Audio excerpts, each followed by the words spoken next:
Hello, xin chào các bạn. Tôi là James Nguyễn. Ở video này tôi sẽ chia sẻ với các bạn về vài cái hiệu ứng bitmap thông dụng nhất nha. Thông dụng nhất mà người dùng Corel là cần phải biết. Tôi sẽ dùng text để làm những thí dụ trong bài này.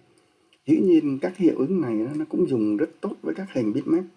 Nhưng tôi dùng text làm thí dụ để coi như bài này là một bài về text effect của Corel luôn. Hiệu ứng bitmap đầu tiên các bạn cần biết là bevel. Thí dụ bây giờ tôi nhập chữ Corel để làm thí dụ.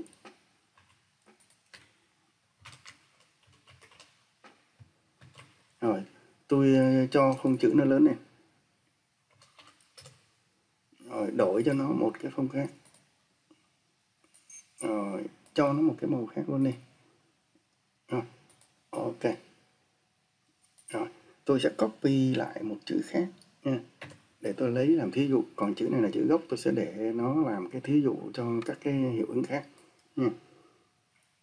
Nhấn F2, phông lớn này. Rồi, để áp dụng một hiệu ứng thì chúng ta sẽ chọn cái đối tượng, mà đối tượng ở đây đang là text. Tôi sẽ vào menu Effect. Tôi chọn bevel. Đây là hiệu ứng đầu tiên tôi muốn giới thiệu với các bạn. Hiệu ứng bevel. Nhấp bevel. Các bạn thấy ở trong bảng bevel này đó là chúng ta ở cái phần style này chúng ta có hai hiệu ứng, đó là Soft Add và Emboss nha. Hiệu ứng Soft Add này đó chính là hiệu ứng bevel đó nha. Bây giờ tôi chọn Soft Add. Rồi, ở cái phần trong cái phần này phần bevel offset này chúng ta có hai tùy chọn, là tùy chọn to center và distance. Rồi, distance tức là khoảng cách đó nha. Rồi, ở shadow color là cái bóng độ, màu của bóng độ nha. Hiện tại không có màu bóng độ nha. Nếu các bạn muốn thay màu của bóng độ đó thì các bạn chọn ở đây nha. Các bạn chọn ở đây. Được chưa nào? Chọn một màu ở đây nha. Thí dụ tôi không chọn nha, tôi để mặc định nha. Đây là tôi để mặc định lại đi. Tôi để mặc định lại là không. Được chưa nào? Rồi, Light Control. Rồi, Light Control có nghĩa là về cái phần này là phần định về đèn nha. Light Color là màu đèn, các bạn có thể định màu đèn ở đây nha, định màu đèn khác ở đây. Được chưa nào? Rồi, tôi để màu đèn mặc định nha. Rồi, Intensity. Intensity có nghĩa là cường độ của ánh sáng nha. Direction là hướng của ánh sáng, và altitude là cái cao độ của ánh sáng nha. Tôi sẽ làm thí dụ cho các bạn coi. Thí dụ bây giờ là distance nó đang là 1 ly ha. Tôi nhấp apply cho các bạn coi nha. Apply. Các bạn thấy không? Đây là khoảng cách của nó nha, distance, khoảng cách của nó nha. Rồi, và cái thí dụ tôi giảm cái khoảng cách nha. Tôi giảm, apply. Các bạn thấy nó giảm không ạ? Rồi, tôi tăng lên nha. Apply. Các bạn thấy nó tăng lên. Được chưa ha? Rồi, đó là cái tùy chọn bevel là distance nha, tùy chọn bevel offset là distance. Bây giờ thí dụ tôi chọn là to center thì sao? To center thì cái hướng của nó sẽ dồn về phía tâm của cái chữ nha. Rồi, ví dụ tôi apply. Các bạn thấy không? Cái góc này nó dồn về chữ. Cái khối nội khối nó dồn về ở tâm của cái chữ. Được chưa nào? Rồi, đó là hiệu ứng emboss. Hiệu ứng, xin lỗi, đó là hiệu ứng bevel. Rồi, hiệu ứng emboss các bạn có thể chọn sử dụng hiệu ứng emboss ở đây nha. Nhưng mà hiệu ứng emboss mà sử dụng ở đây thì nó sẽ không có được linh hoạt nha. Nên tôi sẽ bỏ qua không nói cái hiệu ứng emboss ở đây, mà tôi sẽ nói cái hiệu ứng emboss ở bên property nha. Bởi vì hiệu ứng emboss sử dụng bên property sẽ được linh hoạt hơn nha. Rồi, ok. Bây giờ hiệu ứng ở đây là bevel. Tôi sẽ đổi tên cho cái chữ này nha. Giờ nó vẫn là chữ đó, nó có hiệu ứng bitmap thôi nhưng mà nó vẫn là chữ, cho nên chúng ta vẫn đổi được. Ví dụ tôi nhấn F8 và tôi đổi nha. Tôi đổi chữ này. Bevel, đúng không ạ? Rồi, F4. Đây là hiệu ứng bevel. Được chưa nào? Rồi, chúng ta sẽ sang cái hiệu ứng thứ hai mà vừa rồi tôi có nói, đó là hiệu ứng emboss. Tôi copy thêm một chữ để tôi làm thí dụ. F2 lớn lên. Để áp dụng hiệu ứng bevel, chúng ta sẽ vào menu Windows, Docker và chúng ta bật Property lên. Nếu mà nó chưa được bật nha, nhấp Property. Rồi, các bạn thấy bảng Property xuất hiện nha. Ở trong bảng Property này nè là chúng ta nhấp vào cái nút Fx, nhấp vào nút Fx. Rồi, chúng ta nhấp vào dấu cộng, nhấp vào dấu cộng. Và ở cái drop down menu này nè, chúng ta chọn là 3D Effect. Này, 3D Effect. Chúng ta chọn Emboss. Rồi, được chưa nào? Ok. Tôi nhấp nút Reset. Nhấp nút Reset. Tôi nhấp nút Reset. Mặc định của nó là màu xám là như thế này. Tôi có thể chọn một màu nào đó. Thí dụ như là màu gốc, màu original, đó là màu gốc, màu xám, màu đen, hoặc là một màu nào khác. Màu nào khác thì chúng ta có thể định ở đây nha. Nhưng mà bây giờ là tôi chọn cái màu gốc của nó. Đúng không? Màu gốc của nó vừa rồi là màu đỏ. Tôi nhấp vào original. Rồi, đây là màu gốc, màu đỏ nha. Bây giờ ở cái bảng này nè, chúng ta sẽ định các thông số là như sau. Depth là cái độ sâu nha, độ sâu của cái hiệu ứng nha. Rồi còn level là cái cấp độ của hiệu ứng. Còn direction là hướng của cái hiệu ứng nha. Bây giờ thí dụ này, tôi thí dụ nha. Các bạn thấy không? Khi mà đây là mặc định của nó, depth đang là 2 thì các bạn quan sát nó như thế này nha. Thí dụ tôi tăng depth lên, các bạn thấy nó như thế này nha. Rồi giảm một chút xíu, nó như thế này nha. Level tôi giảm, các bạn thấy cái giảm cái cấp độ sâu nó giảm nha. Rồi, cấp độ của độ sâu nó giảm, tăng lên, nó tăng lên nha. Rồi, được rồi ha. Đó. Và lưu ý các bạn một điều như thế này là đối với hầu hết các hiệu ứng mà bitmap cho chữ á, thì các bạn không nên để các thông số quá cao nha. Để cái thông số quá cao thì cái hiệu ứng nó gắt lắm, nó xấu lắm. Thí dụ tôi để cái depth này nó cao lên cho các bạn coi này, các bạn thấy không, chữ nó bị gãy rất là xấu nha. Chúng ta để vừa phải thôi, thí dụ cái này ha, và vừa ok, được chưa? Rồi nếu mà đồng ý thì chúng ta nhấp ok. Rồi, đây là chúng ta đã có một hiệu ứng. Bây giờ thí dụ chúng ta muốn hiệu chỉnh lại cái hiệu ứng này thì chúng ta làm sao? Chúng ta chọn nó nha, và chúng ta vào lại tab Property, nhấp Fx nha, và tìm tới cái tên của cái hiệu ứng đó. Thí dụ đây là hiệu ứng Emboss nó đang có sẵn, đúng không? Rồi, chúng ta nhấp vào cái nút cái icon mà cái hình cái bút chì này, nhấp vào, chúng ta chỉnh sửa lại nha, và chúng ta thôi thì chúng ta chỉnh sửa lại ha. Đồng ý thì chúng ta ok. Rồi, nếu mà muốn ẩn hiện cái hiệu ứng này đó thì chúng ta nhấp vào hình con mắt này. Thí dụ giờ tôi muốn ẩn nó đi, tôi nhấp vào hình con mắt, các bạn thấy hiệu ứng ẩn đi không ạ? Rồi, nhấp trở lại, hiệu ứng này hiện lên. Rồi, được chưa nào? Còn nếu mà chúng ta muốn xóa bỏ cái hiệu ứng thì chúng ta nhấp vào hình cái icon cái thùng rác để xóa bỏ hiệu ứng. Rồi, ok, được rồi không? Rồi, ok.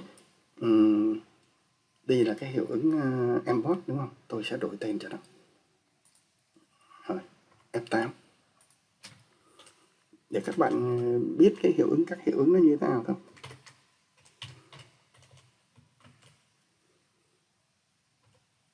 Đây là hiệu ứng Emboss. Chúng ta sẽ sang cái hiệu ứng khác nha. Tôi copy thêm một chữ để làm thí dụ. Hiệu ứng thứ ba mà tôi muốn giới thiệu với các bạn là hiệu ứng Scatter. Scatter có nghĩa là chạy tán loạn, chạy tứ tán nha. Rồi, để áp dụng hiệu ứng này thì tôi chọn text. Tôi phóng lớn lên cho các bạn dễ nhìn. Rồi. Ok. Rồi, cũng trong cái tab Property này, chúng ta cũng nhấp Fx nha, nhấp nút dấu cộng và chúng ta chọn Creative và chúng ta chọn tới Scatter. Scatter nghĩa là chạy tán loạn đó nha. Tiếng Việt mình là chạy tán loạn đó. Rồi, ok. Ví dụ tôi nhấp reset. Đây là reset nha. Và các bạn thấy là ở horizontal và vertical là các bạn định cái bước chạy tán loạn cho nó nha. Ở đây nó đang được khóa lại, tức là hai bước này nó được coi như là được song hành với nhau nha. Khi các bạn chỉnh một thì cái kia nó cũng đi theo. Ví dụ các bạn chỉnh horizontal rồi vertical nó cũng đi theo, được chưa nào? Rồi đó, đây là cái hiệu ứng scatter. Chúng ta nhấp ok. Ok, chúng ta đã biết được một hiệu ứng khác nữa. Tôi đổi tên cho nó nha, F8 scatter, đúng không? Rồi, F4. Rồi, ok. Rồi bây giờ là tôi muốn giới thiệu với các bạn một cái hiệu ứng nữa. Đó là hiệu ứng block copy, để có cái chữ để làm thí dụ. F2 không lớn lên. Rồi. Ok, tôi cũng chọn text nha, và nhấp nút Fx trong property. Rồi, nhấp dấu cộng. Rồi, chúng ta cũng vào distort. Distort có nghĩa là làm cho siêu vẹo đó nha, làm cho siêu vẹo. Rồi, block là khối nha, block. Rồi, ok. Tôi nhấp reset. Rồi, bây giờ nè, block width và block 2 là coi như là cái chiều ngang, cái khối của chiều ngang và chiều cao nha. Các bạn có thể định ở đây. Các bạn thấy nó thay đổi không? Rồi, các bạn muốn nó đồng loạt với nhau thì các bạn khóa cái này lại nha. Khóa rồi, giờ nó đều nhau. Được chưa nào? Rồi mark offset là các bạn không cần quan tâm đến cái đó nha. Rồi, chúng ta nếu đồng ý thì chúng ta ok nha. Ví dụ rồi chúng ta nhấp ok. Cái hiệu ứng này dễ làm đúng không? Nhưng mà nhiều khi các bạn cần một cái chữ nào nó có cái hiệu ứng này đó, các bạn nhớ là nó có cái này nha, có cái hiệu ứng block này nha. Rồi, đây là hiệu ứng block, tôi đổi tên cho nó.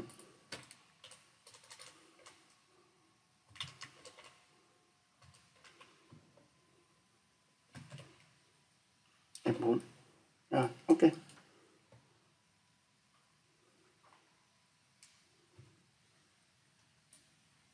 Rồi, tôi sẽ sang hiệu ứng khác nha. Hiệu ứng khác, hiệu ứng nữa mà tôi muốn giới thiệu với các bạn là wet pen.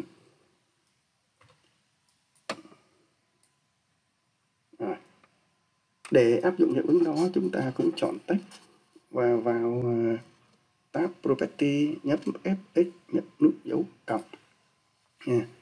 Chúng ta cũng chọn distort ở drop down menu và chúng ta chọn wet pen. Wet pen. Rồi, ok. Các bạn thấy này, thí dụ tôi reset nha. Rồi, ok. Trong cái bảng wet pen này đó, các bạn để ý các thông số sau nha.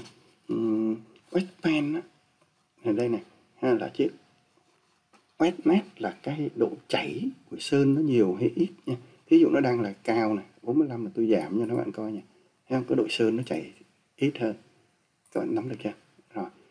Ví dụ muốn nó chảy nhiều. Này, ok. Rồi, percent có nghĩa là độ chảy của sơn, độ chảy của sơn nó chảy xuống, nó chảy xuống là nó dài hay nó ngắn nha. Ví dụ nó đang dài 100 không? Tôi cho ngắn lại. Các bạn nắm đến đây chưa? Rồi giờ tôi cho dài lại. Được rồi ha. Rồi nếu mà đồng ý thì chúng ta nhấp ok. Rồi, chúng ta đã có một cái hiệu ứng nữa. Tôi đổi tên cho nó.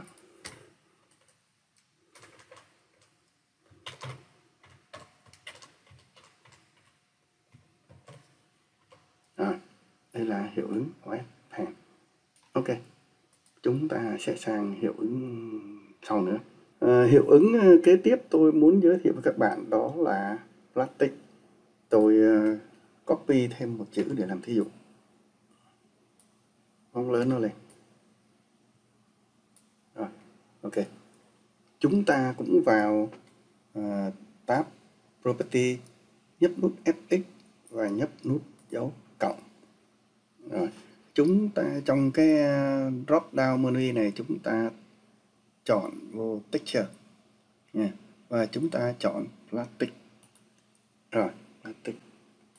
Các bạn coi các thông số này nha. Tôi nhấp reset. Các bạn thấy ở trong cái bảng plastic này này, các bạn định các thông số là như sau. Highlight là chỉnh độ bóng của plastic. Các bạn thấy không? Độ bóng nó đang là 90. Các bạn nhìn cái độ bóng những chỗ này này, nó như thế này. Thí dụ tôi giảm độ bóng nha, các bạn coi, thấy không? Nó không còn độ bóng nữa. Tôi tăng độ bóng trở lại. Thấy không? Nó có độ bóng, được chưa nào? Depth là cái độ nổi khối của plastic nha. Depth là độ nổi khối của cái plastic. Ví dụ nó có 10 thôi nha, tôi cho nó cao thử bao nhiêu. Các bạn thấy không? Đó, thí dụ 41 là nó như thế này. Đây là độ nổi khối của plastic. Smoothness là chỉnh cái độ nó là cái độ trơn và độ sắc nha. Nó sắc của nó trơn á, nó hơi u lên đó nha. Hơi tiếng Việt thì tôi hơi khó giải thích một chút xíu nha. Rồi smoothness nó là như thế. Thí dụ bây giờ tôi tăng cái smoothness lên coi nó như thế nào nha. Các bạn thấy không? Nó như thế này. Các bạn thấy nó nổi khối hơn nha. Và cái độ trơn của nó đó, các bạn thấy nó như thế này nha. Mà thường tôi để thấp thôi, không có để cao quá. Để cao quá nhìn nó hơi kỳ, nó hơi xấu nha. Rồi, còn light direction cái nghĩa là cái hướng của ánh sáng nha, và light color là màu của ánh sáng nha. Màu của ánh sáng, ví dụ tôi đổi thử màu của ánh sáng coi nó là cái màu gì nha. Ví dụ tôi đổi thử được không nha, coi cái màu nào nó khác chút coi. Thôi không cần đổi đâu, màu này cũng được rồi nha. Ví dụ nếu mà đồng ý rồi đó thì tôi nhấp OK. Tôi nhấp OK. Đó là đây là plastic đúng không? Tôi đổi tên nó luôn, F8. Để cho lát nữa các bạn nhìn thấy các cái hiệu ứng nó như thế nào thôi.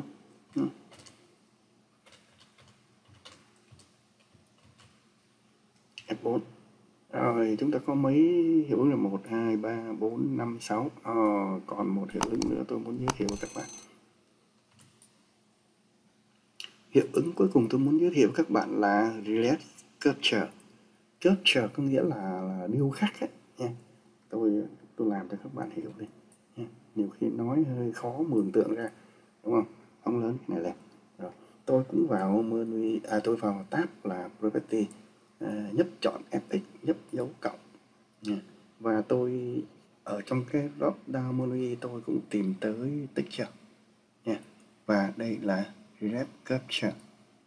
Chọn Capture. Rồi, OK nha. Reset nha, tôi nhấp reset để các bạn coi nha. Reset thì mặc định của nó là màu xám như thế này nha. Rồi các bạn định cái surface color này, tức là cái màu bề mặt đó, surface color.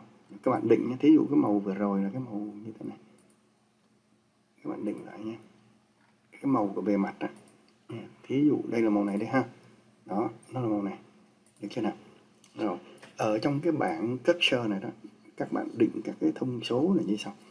Detail là chỉnh cái độ chi tiết và cái độ nổi khối của cái khối điêu khắc nha.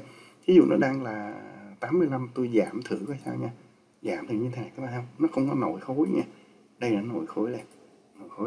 Có được chưa nào? Depth là chỉnh độ sâu của khối điêu khắc nha. Depth là chỉnh độ sâu.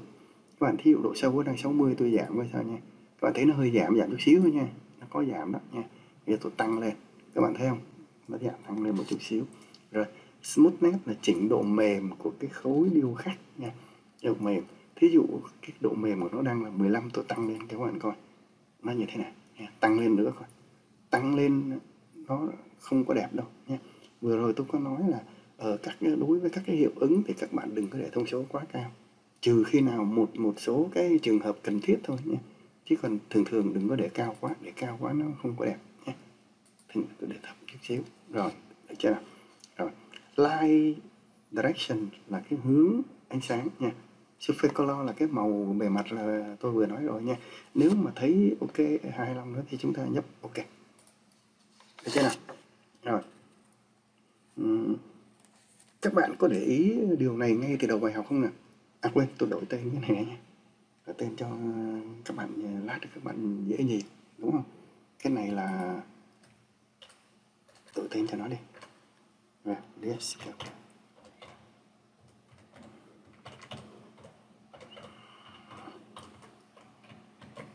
F4. Ok. Các bạn thấy nha, có 1 2 3 4 5 6 7 ha, tôi vừa giới thiệu với các bạn 7 cái hiệu ứng của bitmap trên chữ nha. Các bạn có để ý điều này ngay từ đầu bài học không nào? Khi mà làm thí dụ cho hiệu ứng bevel đó, hiệu ứng này nè nha, thì tôi dùng lệnh bevel của menu effect. Các bạn nhớ không? Tôi dùng lệnh bevel của menu effect. Nó ở đây. Đây này, nó đây nè. Đó, cái tab của nó nằm đây. Đúng không? Các bạn nhớ chưa? Rồi. Nhưng mà khi làm thí dụ cho các cái hiệu ứng khác, tôi lại dùng lệnh ở trong tab property. Rồi tôi dùng lệnh của tab property chứ không có dùng ở bevel nha. Mặc dù ở trong cái menu effect cũng có các hiệu ứng đó nha. Thí dụ menu effect này, các bạn thấy menu effect cũng có này, ha. Nhưng mà tôi không sử dụng, tôi lại sử dụng ở trong property. Vậy sự khác nhau của chúng là gì? Lý do đầu tiên là hiệu ứng bevel nó chỉ có ở trong menu effect mà thôi nha. Hiệu ứng bevel nó chỉ có trong menu effect thôi nha. Nó không có ở trong property. Rồi, đây thí dụ đây, property nha, tôi nhấp cho các bạn coi, nhấp cộng. Không, các bạn không kiếm thấy bevel ở đây nha. Bevel không có nha. Không có đâu, không có ở đây đâu nha. Tôi lướt sơ qua cho các bạn coi thôi, bảo đảm nó không có ở đây, bởi vì tôi đã kiểm rồi chứ không có gì hết nha. Rồi, hoàn toàn không có ở đây. Đó. Rồi. Đó là lý do thứ nhất nha. Lý do thứ hai là đối với cái hiệu ứng bevel đó là các bạn có thể tách phần chữ ra khỏi cái hiệu ứng bitmap bằng lệnh break apart nha. Thí dụ đây là bevel nha. Tôi copy thêm một cái nữa để tôi đỡ nó khỏi mất cái kia nha. Đây, tôi có thể tách phần chữ ra. Vừa rồi nó là cái này nó vẫn là chữ, cho nên các bạn vẫn đổi được đúng không? Thí dụ bạn đổi chữ khác vẫn được nè. Thí dụ tôi đổi chữ gì đó, thí dụ nha, nó vẫn là chữ mà, đúng không? Ví dụ tôi đổi thêm một chữ đó ha, tức là nó vẫn là chữ. Các bạn thấy không? Rồi, tôi có thể tách phần chữ riêng ra khỏi cái khối này nha, bằng cách dùng cái break apart. Đây nó có nha. Ở object nha, nó có cái lệnh break apart, break bevel apart. Còn phím tắt của nó là Ctrl K nha. Hoặc là các bạn cũng có thể là nhấp chuột phải ở nó vẫn có cái lệnh đó, được chưa nào nha, nó có cái lệnh đó. Thí dụ tôi làm cho các bạn coi nha. Rồi tôi tách ra thì đây là nó là cái bitmap này, và đây nó là chữ nha, đây là chữ, đây là bitmap. Bitmap các bạn không đổi màu được nha. Thí dụ tôi đổi màu vàng cho nó đâu có đổi được ha. Rồi ok, nắm được tới đây chưa nào? Rồi tôi xóa mấy cái này đi ha. Đó là các bạn tách phần chữ và phần hiệu ứng ra rất là dễ dàng. Nhưng mà còn ở những cái hiệu ứng phía sau đó, ha, tôi giới thiệu sau đó, thì các bạn không làm được điều đó nha. Ví dụ bây giờ là scatter, các bạn không được nha. Ví dụ bây giờ các bạn coi trong menu object không có cái lệnh break apart nha. Các bạn nhấp phải chuột cũng không có nha, không có lệnh break apart. Các bạn không có tách phần chữ riêng ra được nữa nha. Các bạn nắm sơ tới đó nha. Rồi. Đó, cho nên lý do tại sao tôi lại sử dụng ở trong property. Còn sử dụng ở trong property thì tôi đã nói rồi. Thí dụ các bạn muốn không ẩn, các bạn chỉ có thể ẩn cái hiệu ứng đó đi thôi nha. Ví dụ caster, các bạn ẩn hiệu ứng nó đi bằng cách là các bạn nhấp vào cái con mắt này ha. Đó, và các bạn bỏ nó đi bằng cách là bỏ cái hiệu ứng đi bằng cách là bỏ nó vào thùng rác nha. Bỏ hiệu ứng thôi nha, cái chữ nó không có bỏ nha. Đó, các bạn nắm được tới đây chưa nào? Đó, cái emboss này nè ha. Nếu mà các bạn làm ở trong cái effect các bạn cũng có thể ấy được, và nó chọn nó được, nhưng mà khó lắm. Các phải chọn, tại vì khi mà các bạn chọn thì các bạn chọn chữ, các bạn thấy không, chọn là nó chọn Ctrl Text. Cái này bên này các bạn nhấp chọn, nó chọn là Ctrl Text. Các bạn nó chọn Ctrl Text. Nhưng mà bevel các bạn chọn con này nó nói cái gì? Bevel nó nói là bevel on layer one. Hai cái khác nhau nha. Ở dưới coi như status 3 đã nó báo như thế nha. Cái emboss này cũng được nha, nhưng mà khó lắm, trừ một vài trường hợp đặc biệt các bạn mới lừa được thôi. Ok, cho nên là tốt hơn hết cứ làm nó trong property cho chắc ăn, được chưa nào? Đó. Rồi. Tôi vừa hướng dẫn các bạn 7 cái hiệu ứng bitmap cần thiết nhất mà một người dùng Corel là cần phải biết nha. Các hiệu ứng này khi áp dụng cho hình bitmap cũng sẽ có rất là nhiều bất ngờ nha. Tôi sẽ làm một cái thí dụ nho nhỏ cho các bạn thấy nha. Phu nhân của tôi đó có gửi cho tôi một tấm hình khoe nàng vừa mới luộc xong 2 trái bắp nha.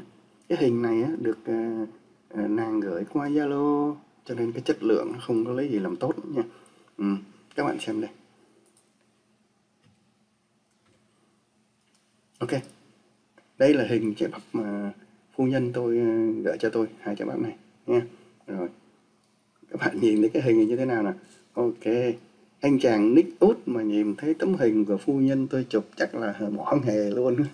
Rồi, hình mờ tịt và phẳng lì nhé, không có chiều sâu nha. Tại vì sao?